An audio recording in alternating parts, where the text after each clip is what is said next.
යටගියදා බරණැස්පුර කසී රටේ පුණ්‍ය බිමේ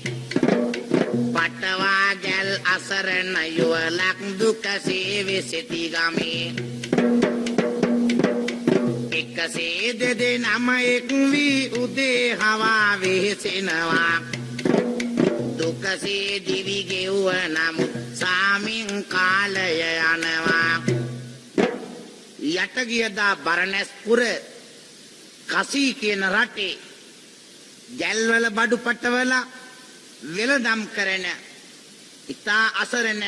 අමුසැමි යුවලක් සිටියා මේ දෙන්න සමාදානෙන් යුග ජීවිතය ගත කළා තාවත් මේ නිවස මේ දෙදෙනා අතර තම් අසමයිකම් තම් තිබුණේ ඉතා ගුණවත් පැපත්